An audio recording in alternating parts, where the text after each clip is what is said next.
from the Dominican Republic, from Santiago and San Francisco de Macorís, so El Cibao for my people who know. I'm from all over the U.S., but mainly Valley Center, California. I'm from San Francisco, California. I am from Chicago, Illinois. I was born in Bangladesh, and then I moved to the Bronx when I was 8 years old.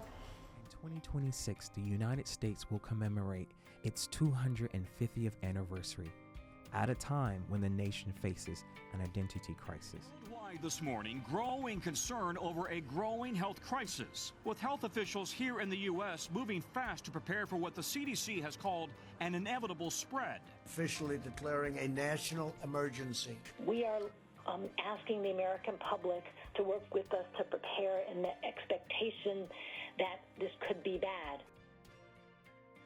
The Road to 250 provides a unique commemorative experience for civic reflection, memorialization, and imagination. In other words, it is time for a homecoming.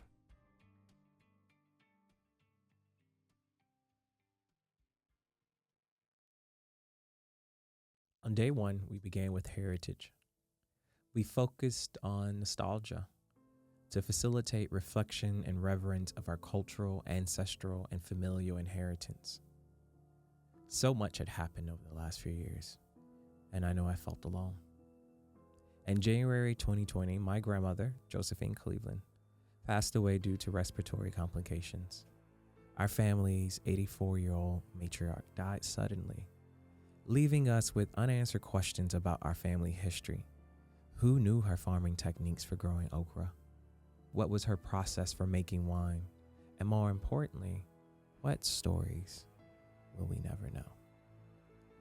So many of us lost our family members, especially grandparents.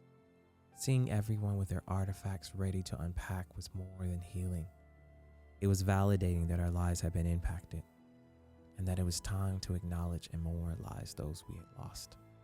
The project taught me that cultural memory is foundational to our social and cultural identity. Who we are is merely a compilation of stories and myths, experiences that we call home. And the pandemic taught and maybe reminded us that home is always where the heart is.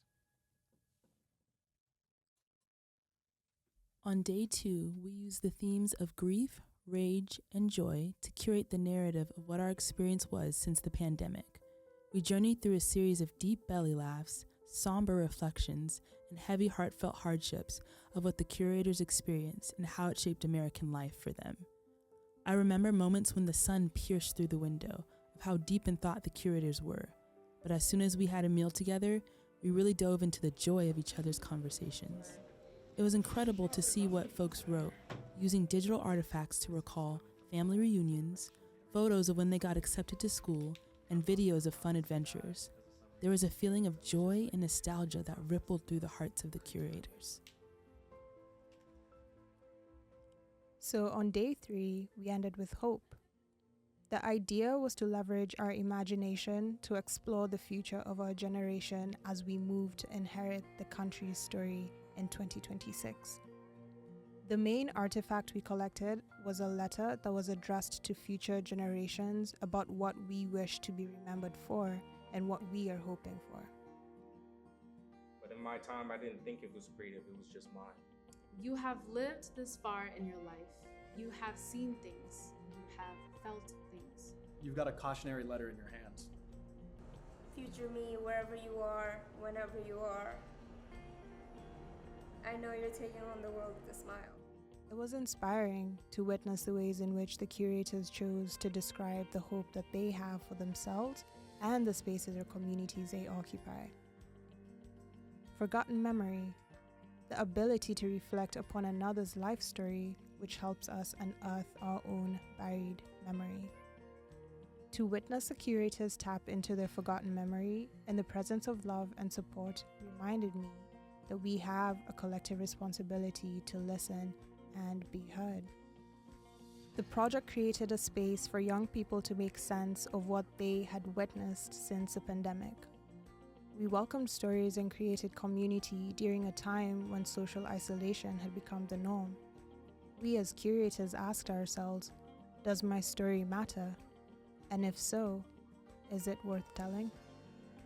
Through this project, we acknowledge that in fact our stories matter, and it is important that young people know this, as they are the custodians of the future and will be the tellers of the past, a past that they are living today. Looking forward, we embrace collective storytelling that weaves our social lives, history, and memories together to shape the public record of our past, present, and future. Writing America's 250-year-old epilogue rests upon the youth to become historians and artists whose memory and imagination will define the next era. So what will we do with these digital memoirs? We'll treat them as history. History that is not found in books or told when viewing forgotten photos, but we will create an intentional place for people to find moments, find each other, with the hope that one day everyone takes a moment to reflect and to come home.